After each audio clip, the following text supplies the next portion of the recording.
In 2014, a group of young men, motorcycle taxi drivers, are called Okadas, and in Ibadan, which is one of Nigeria's biggest cities, home to 3.5 million people, there are a lot of Okadas. However, despite their massive numbers, these Ibadan Okadas are actually a fairly tight-knit community made up primarily of young men. And so in early 2014, when 2 of these Okadas went missing, the community immediately found out about it and was really concerned.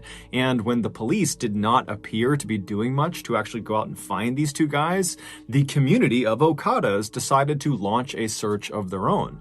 Basically, as they went about their day, driving around the city, dropping fares off, all of these Okadas would be going down side streets and looking in back alleys and checking all over the city for their missing members. But despite their best efforts, they never could find them. Then, on March 22nd of that year, a 3rd Ibadan Okada vanished. He was a young man named Lanre Sadiku, and unlike the other 2 riders who went missing while they were at home, Lanre went missing while he was working. Lanre was part of a group of Okadas within the city who all kind of met up on the same city street, and that's where they stayed throughout the course of their day, trying to wave down fares as they came up. And so everyone in that meetup point all knew each other, and so they all knew Lanre.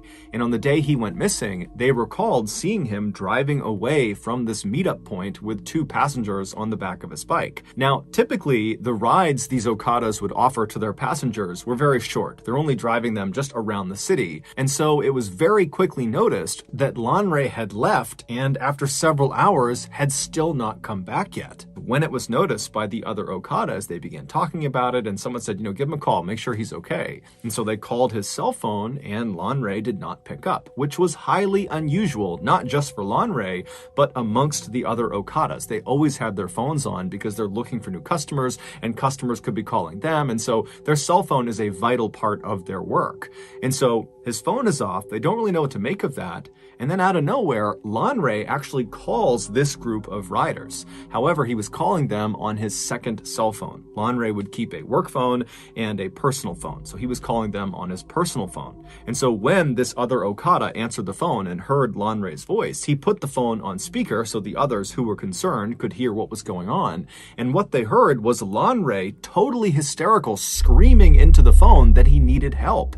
He said that he and 8 other people he was with, who he didn't even know, had been kidnapped, and their kidnappers had brought them to this underground prison cell. They couldn't see anything, but they could hear people walking above them. Lanre also explained that when they had been kidnapped, the captors had taken all of their belongings, but they hadn't recognized that Lanre had this secondary cell phone, which is why he was calling from it. And so in between Lanre's frantic descriptions of what was going on and what had happened to him, these Okadas that received this call, they can hear in the background these other 8 people that are with Lanre in this underground cell screaming out as loud as they can, probably to get the attention of someone, anyone who was above ground who might be able to come down and save them. And so these Okada riders who are getting this call from Lanre, they're horrified, and they're trying to calm Lanre down so he can explain where he is so they can go find him. And finally, Lanre, he does compose himself, and he gives them really specific directions to this footpath that led into the Soka forest where he said he had been taken. The Soka forest was a very dense stretch of wilderness right on the outskirts of Ibadan. Lanre would tell them that he had no idea where specifically in the Soka forest he was. However, he said, if you just keep walking on that path, eventually you'll hear us calling out from underground and you can come and save us. And so as the riders turned on their bikes and they got ready to head out and go rescue their friend, they told Lanre to stay on the line. Let us keep talking to you until we find you. But as they're telling him that, his phone abruptly cuts out. And then when they tried calling him back, his phone was off. About 40 Okadas from Lanre's meetup spot took off together and sped down city streets until they hit this major highway that would take them out of the city. And then once they were out of the city, they went down this other road that brought them right towards the Soka forest. And then as this road put them right up against the tree line on their left side of the Soka forest, they all began looking for the 2 burned out cars that Lanre had said marked the beginning of this footpath they were looking for. And so sure enough, they find these burned out cars, they park all their bikes off on the shoulder of the road, and they quickly realize that this really is a footpath only. There's no way they can get their motorcycles onto the path, not only because the burned out cars are blocking their way, but because the path itself is so overgrown with vegetation. I mean, they can barely see the path, let alone drive something through it. And so the men leave their bikes by the side of the road, and then unarmed, they walk past the burned out cars onto this path.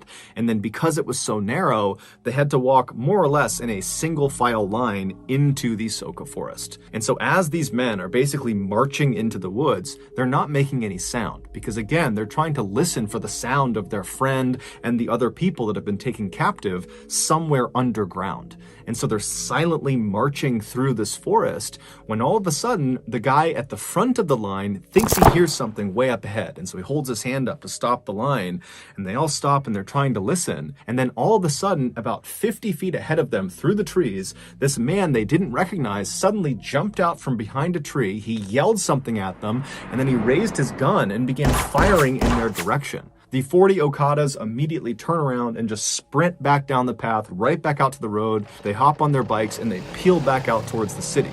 When they finally get back to the meetup spot they had all originated from, they realized they can't just leave Lanre and the other people he was with out to dry.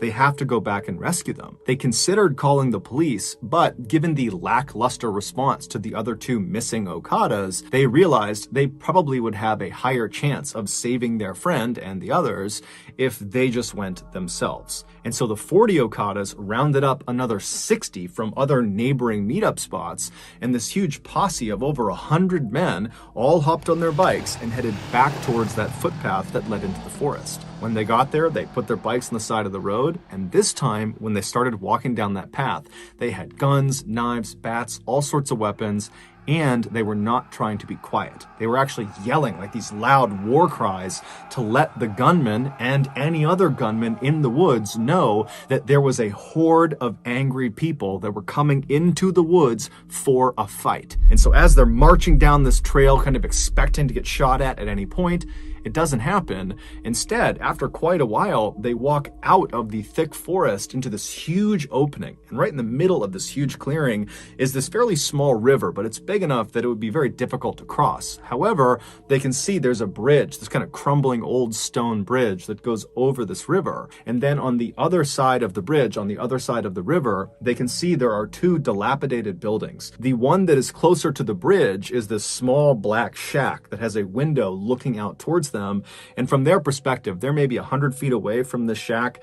They can't tell if anybody's inside of this building. And then the other building was much bigger than the shack. It was this huge kind of broken down warehouse that had big tall cement walls, and then all around it was this huge chain link fence with barbed wire wrapped around the tops. And so this huge posse of Okadas, they come storming out of the forest and they run over to that bridge, which is the one way across. And as they get on the bridge, they're kind of scanning the 2 buildings. They're not seeing anybody.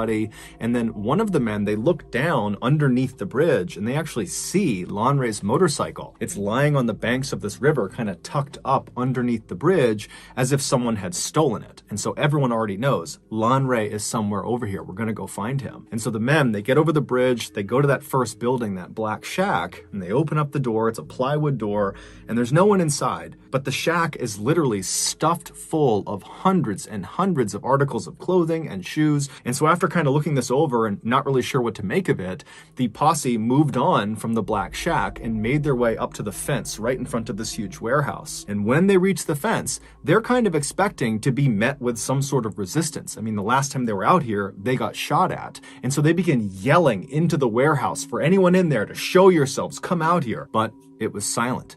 And so one of the Okadas that was part of the posse had brought along bolt cutters as a weapon to use as a club if he needed to. But as it happened, he began to use the bolt cutters for their actual purpose, and he bent down and actually cut a huge hole in this fence so they could go in and explore this warehouse. And so after a large percentage of this posse had gotten inside the fence line, they began walking around this huge warehouse to try to find an entrance inside. And so as they're walking, the windows that lead into this warehouse, they're too high up, so you can't actually see what's going on inside. It's silent. There's a pretty bad smell, but they don't really know what to make of this. They walk around the structure, and when they get to the very back, they find an entrance. All it is this big rusted piece of tin metal, like sheet metal, that's propped up against a gap in the walls of the warehouse. And so one of the Okadas grabs this piece of metal and he pushes it out of the way. And then as soon as he did that, a few other Okadas quickly stepped through the threshold into the warehouse, preparing themselves to have to fight potentially if there are gunmen or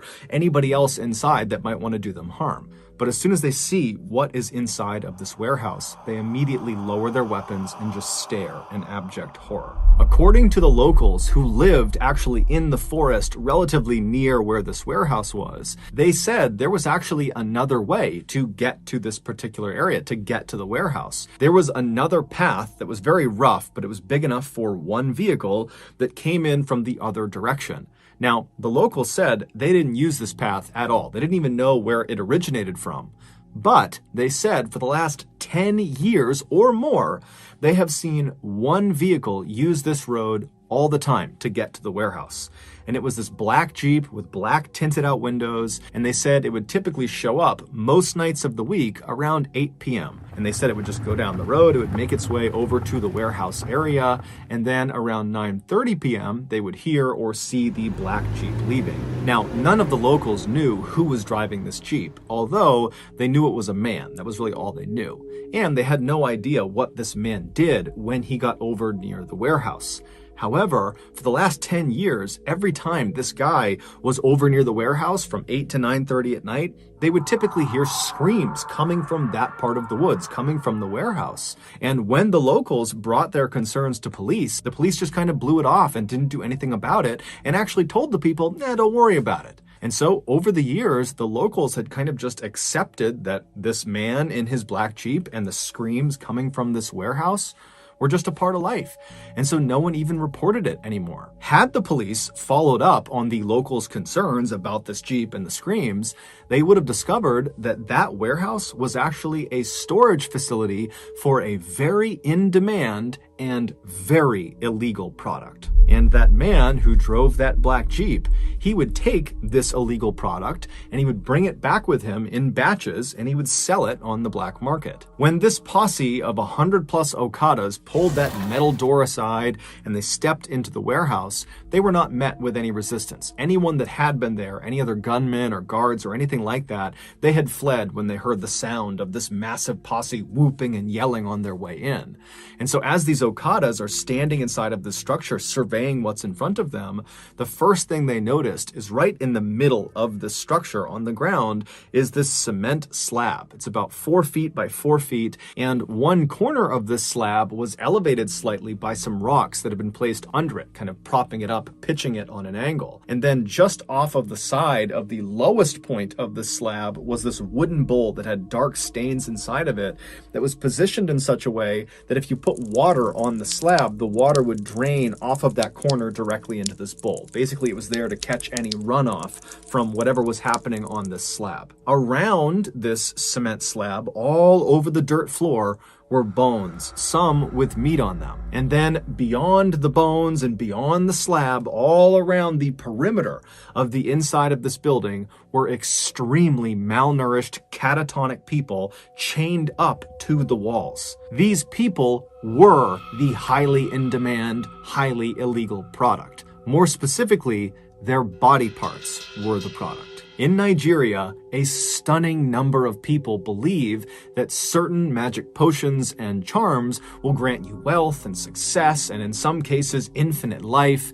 But the catch is, the herbalists who will perform the magical rituals and give these potions and charms to people that pay for them, they often require human body parts for them to work. And so human body part factories, like this warehouse in Soka Forest, were established in order to meet the high demand of people that needed these parts. And so the way it's believed it worked at the Soka Forest warehouse was the man in the black Jeep. He would get orders from people that wanted specific body parts for their magical potions and charms and whatever else they needed, and he would make a list of those parts, and then at 8 p.m. he would show up at the warehouse and he would communicate with the people that worked at that warehouse, and they would determine out of all the captives they had who had the parts they needed. And then after figuring out which captives were going to be used that night, they would go into the main section of the warehouse, and one by one they would unchain these people, they would drag them to the center of the room, and in full view of all the other captives,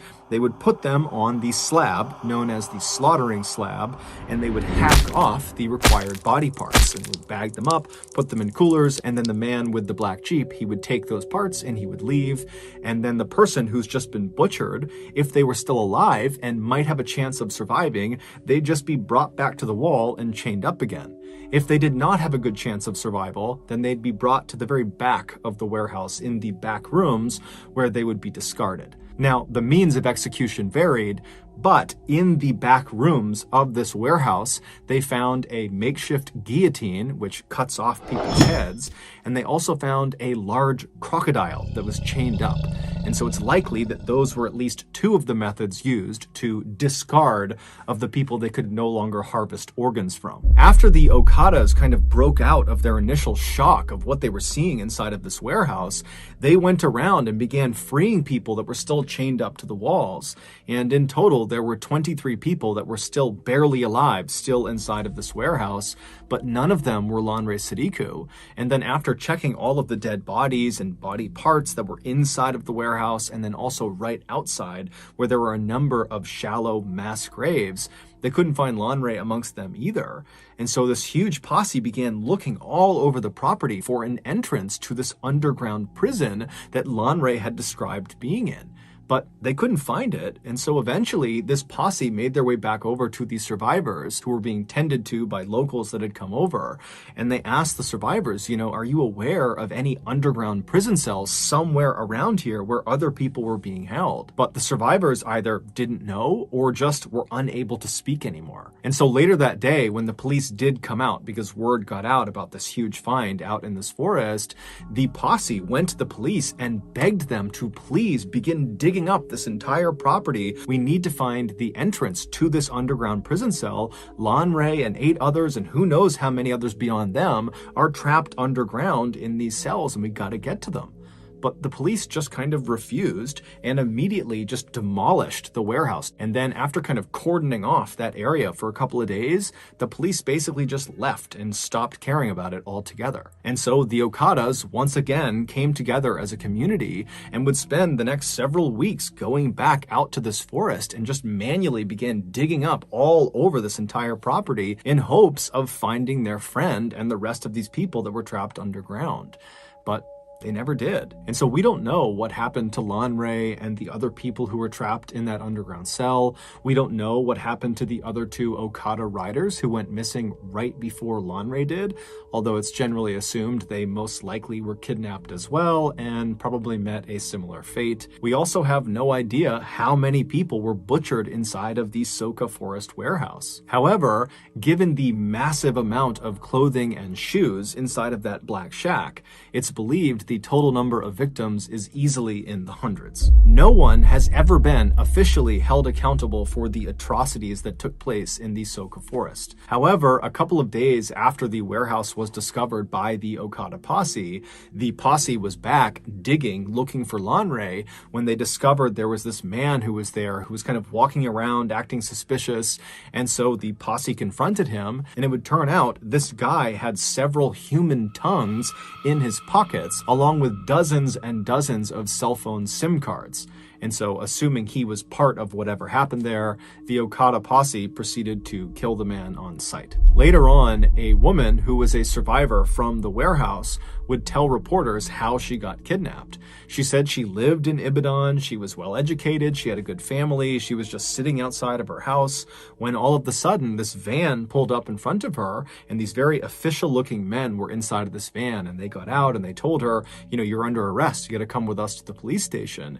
And the woman woman was so confused, but the men were very professional and seemed very convincing, and so she got inside the van, they shut the door, and they drove off. And very quickly, once she was inside of the van and couldn't go anywhere, she realized they were not police, she had been kidnapped, and within the hour, she, along with several other people who had probably been kidnapped in the same way, were stripping their clothes off right outside of that black shack on the other side of the river, and they were told to put their clothes and belongings inside of the shack while they were being held at gunpoint, and then once they were naked, they were promptly marched into that warehouse where virtually everyone around her would be butchered and killed. So that's going to do it, guys. If you got something out of today's episode and you haven't done this already, please offer the like button a free session of acupuncture, but as soon as they're lying down, just give them a full body allergy test. Also, please subscribe to our channel and turn on all notifications so you don't miss any of our weekly 1 or 2 video uploads. We now have a podcast called the Mr.Ballen Podcast, where we post brand new, never before heard stories that you can only get on the podcast on Monday mornings. That podcast is just called Mr.Ballen Podcast, and you can find it on Spotify, Apple Podcasts, Amazon, Google, basically anywhere you get your podcasts, you can find it. If you want to get in touch with me, please follow me on any major social media platform. My username on all of them is just @Mr.Ballen, and then send me a direct message. I really do read the bulk of my messages. We have 2 additional YouTube channels. One is called Mr. Ballen Shorts, where we post random short videos and lost episodes, and the other channel is called Mr. Ballen en Español, which is a Spanish language channel. We also have a Facebook page just called Mr. Ballen, where we post near daily content, and we also have a Snapchat channel called Mr. Ballen that puts out content on Sundays. We have some really cool merchandise. If you want to check it out, go to shopmrballen.com. If you have a story suggestion, please submit it to our subreddit just called Mr. Ballen. It's linked in the description below. So whether I see you on Instagram, Twitter, TikTok, Reddit, YouTube, Facebook, other YouTube channels, the podcast, wherever, just know that I really appreciate your support. And until next time, that's going to do it. See ya.